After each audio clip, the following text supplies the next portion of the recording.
සාදරයෙන් පිළිගන්නවා විසිරි කියලා තියෙන වීඩියෝ එකට. ඉතින් ඇත්තටම අද අපි කතා කරන්න යන්නේ 2022 රිලීස් වෙච්ච Google I/O 2022 ඉවෙන්ට් එක ගැන. එහෙනම් අපි වීඩියෝට යමු. විසිරි එකේ subscribe කරන්න. හරි. එහෙනම් වීඩියෝට යමු. මේක පටන් ගනිද්දි මම ඔයාලට කියන්න ඕන දෙයක් තමයි Google I/O 2022 අපි හැමෝම දන්න Google ආයතනයේ CEO වන සුන්දර් පිචායි තමයි මේක කරේ. ඇත්තටම මේ ඉවෙන්ට් එකේ අපිට අලුතින්ම Google fans ලට ගොඩක් දේවල් ඇවිල්ලා තියෙනවා. ගොඩක් devices ඉතින් මම හිතනවා මේවට කැමතිද කියලා පල්ලෙන් කමෙන්ට් කරන්න. මේක මම වීඩියෝ එක ඉවර වුණාන් පස්සේ. හොඳයි. එහෙනම් මේ device ගැන කතා කරමු. ප්‍රධාන වශයෙන් ඉතින් හැම ෆෝන් බ්‍රෑන්ඩ් කම්පැනි එකක්ම ඉවෙන්ට් එකක් තියද්දි මුලින්ම ඉන්ට්‍රොඩියුස් කරන දේ තමයි ෆෝන් එක. Google නම් මේකේම වෙනසක් කරලා නැහැ. ඉතින් Google ආයතනය විසින් එයාලගේ නව තම ෆෝන් එක නිකුත් කරලා තියෙනවා. Google ලගේ Pixel series එක ඔයා දන්නේ නැහැ. Google Pixel අපි හැමෝම දන්නා Google ලගේ Pixel ස්මාර්ට්ෆෝන් එක මේවට ගොඩක් මිනිස්සු අතර ජනප්‍රිය වෙලා තියෙනවා. එතකොට Google Pixel ලගේ ගිය පාර තිබිච්ච එක තමයි Google Pixel 6 Pro කියන මෙන්න මේ නව තම ස්මාර්ට්ෆෝන් එක. මේ Google Pixel 6 Pro එක ගිය අවුරුද්දේම යාවේ. ඉතින් මේ අවුරුද්දේ 2022 වසරේ Google I/O ඉවෙන්ට් එකේදී අපි හැමෝම දන්න Google Pixel 6a කියලා ස්මාර්ට්ෆෝන් එකක් රිලීස් වුණා. ඇත්තරම මේ Google Pixel 6a එක අලුතින්ම දේවල් එක්ක තමයි අපිට බලා ගන්න පුළුවන් උනේ. $449කට විතර ඔයාලට මේක බලා ගන්න පුළුවන්. $449කට. කියන්නේ අපි ඔයාලා බලන්න පුළුවන්. දැන් $449කට මේකේ ෆියුචර්ස් අතින් බැලුවොත් ගොඩක් හොඳයි මේ Google Pixel 6. ඒක හොඳයි. 440. හොඳයි අපි තව දේවල් අලුතින් ගොඩක් රිලීස් වුණා. මොකද අලුතින් දේවල් රිලීස් වීමත් එක්ක මට හරියටම මේක ගාන කියන්න බෑ. සාමාන්‍ය රුපියල් 99678ක් වෙනවා. සාමාන්‍ය මම විදියට මේක ගාන වෙනස් වෙන උනන් ඩොලර් අගයත් එක්ක. ඉතින් මට හොයාගන්න උනේ 99625ක් වගේ මුදලකට තමයි මේක සාමාන්‍යයෙන් තියෙන්නේ. $449කට ගත්තොත් හොඳයි. Google Pixel 6a එකට අලුතෙන්ම ගොඩක් දේවල් ඇවිල්ලා තියෙනවා. මොකද මේකේ වටපිට කැමරා එක ගොඩක් හොඳට අපිට බලා ගන්න පුළුවන් හැකියාව ලැබුණා. ඉතින් ඇත්තටම ඔයාගේ මනි එක වෝත් වෙන්නේ. එහෙනම් අපි කතා කරමු සුපිරි Google Pixel 6a එකේ ආපු සුපිරිම ඉම්ප්‍රූව්මන්ට්ස් 5ක් ගැන. හොඳයි. අංක එක අලුත් ඩිසයින් එකත් එක්ක ඇවිල්ලා තියෙනවා. අලුත් Google Pixel ස්මාර්ට්ෆෝන් එක අරගත්තොත් මෙන්න මේ වගේ තමයි මේකේ ට්‍රේල් එක එන්නේ. කියන්නේ මේක හදපු ට්‍රේල් එක මේ වගේ විදිහට තමයි ශබ්දයකට එන්නේ.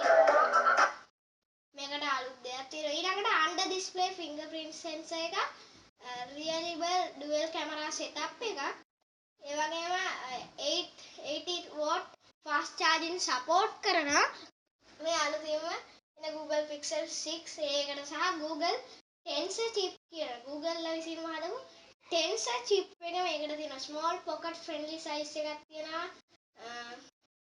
ඔයාලට අවශ්‍යයි නම් Pixel 6 එකට ස්විච් වෙන්නත් පුළුවන්. දෙවෙනියට අපි ගොඩක් කට්ටිය ආසයි watch වලට ඉන්නේ. ඉතින් Google ආයේ පළවෙනිම watch එක විදිහට Google Pixel watch කියලා එකක් ඔයාලට බලා ගන්න පුළුවන් වුණා. මේ පාරේ ඉතින් ඇත්තටම Google Pixel watch එක Google ආයතනය විසින් හදපු අලුත්ම දෙයක් වලට පත් වෙලා තියෙනවා. මේක සාමාන්‍ය දෙයක් නෙවෙයි. Google Pixel watch එක ඔයාලට බලා ගන්න පුළුවන් වෙන්නේ Pixel ඒ වගේ මේකේ ගොඩක් දේවල් ඔයාලට කරන්න පුළුවන් හැකියාව තිබෙනවා. Google Pixel watch එක ගැනත් ගොඩක් කට්ටිය සඳහන් කරලා තියෙනවා. කොහොමද Google Pixel watch එකේ හොඳ chipset එකක් තියෙනවා Google ලගේ විසින්ම හදපු. ඉතින් මේ watch එකත් ඔයාලට Google fan කෙනෙක් නම් watch එකක් විදිහට ගන්න පුළුවන් හැකියාව තිබුණා. ඉතින් Google watch එකක් ගන්නවා කියන එකේ ඇත්තටම හොඳට හිතලා බලන්න.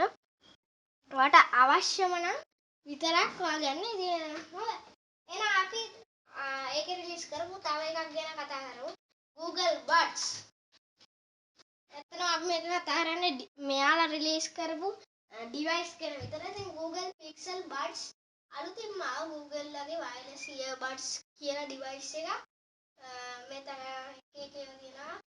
මම දැනට මේ වෙබ්සයිට් එකක් තියෙනවා Google Store එකට ඔයාලට ගිහිල්ලා ඔයාලට ලේසියෙන්ම බලා ගන්න පුළුවන් හැකියාවක් තිබෙනවා. Google ලගේ ආව මේ Google Buds දෙකත් ඔයාලට හොඳට බලා ගන්න පුළුවන්. Google Buds සාමාන්‍යයෙන් නම් Google Buds Pixel Buds එකක් ඔයාලට සාමාන්‍යයෙන් මේ අවුරුද්දේ රිලීස් වෙච්ච විදිහට ගන්නවා ටිකක් වැඩි වෙනවා. මොකද ඩොලර් එකේ ඉර යනකොට මේකත් ගාණ වැඩි වෙනවා. ඉතින් ඇත්තටම අපි මම මේකේ ගාණ වල්ලා බැලුවා. එතකොට මට මේක ප්‍රයිස් එකක් විදිහට ආවේ සාමාන්‍යයෙන් නම් රුපියල් 49715 කොහොමද 49715 49000 ගාණක් එනවා මේ චූටි බඩ්ස් දෙක. ඉතින් අපිට කරන්න දෙයක් නැහැ. මම ඒ බඩ්ස් දෙකත් ඒ ගාණට හරි ඔයාලට කැමති නම් ගන්න පුළුවන් හැකියාව තිබෙනවා. මේ පාර Google I/O ඉවෙන්ට් එක ගැන ඔයාලට මොනවද හිතෙන්නේ කියලා පල්ලෙයන් සර්ච් කරන්න. අතරම Google ෆෑන් කෙනෙක් නම් ඔයාලට මේක කරන්න පුළුවන් හැකියාවක් තිබෙනවා. ඔයාලට අවශ්‍ය විදිහට ඇත්තම ගොඩක් කට්ටිය ඔයාලට ඕන නම් ඒක ගන්න. ඉතින් ඇත්තටම Google ලගේ මේ ඉවෙන්ට් එක බලලම ගත්තොත් මං කියන එකටත් වැඩිය ගොඩක් හොඳයි. මොකද මේනකොට Google CEO එක්ක ඉන්ටර්වියුස් තියලා තියෙනවා. ඒ වගේම මට කියන්න අමතක වෙච්ච දෙයක් තමයි Google Pixel මේ ෆෝන් එකට Google Pixel 6 ඒ ෆෝන් එකට අලුතින්ම ආපු Android 13 කියන OS එක තමයි තියෙන ඔපරේටින් සිස්ටම් එක Android 13 කියන අලුතින්ම කියන්නේ මේ මාසෙම රිලීස් වෙච්ච මේ අලුතින්ම ආපු එක. ඉතින් ඇත්තටම එක කට්ටිය එක දේවල් මේවා කීනෝට් එකෙන් බලන්න. ඉතින් Google full event එක ආට බලන්න ඕන නම් පල්ලෙහා link එක දාලා තියෙනවා. එහෙනම් අපි ගිහිල්ලා ඉන්න ඇත්තටම අද අපි කතා කරේ Google I/O එක ගැන. ඇත්තටම Google I/O event එක මං හිතනවා ඔයාලට ගොඩක් හොඳ ඇති කියලා. මේ අවුරුද්දේ ඇත්තටම ගොඩක් ලොකු දෙයක් හොඳයි. ඉතින් විසිරියල්ගේ subscribe කරන්න. එහෙනම් අපි ගිහිල්ලා ඉන්න සුබ දවසක් ආයෙත්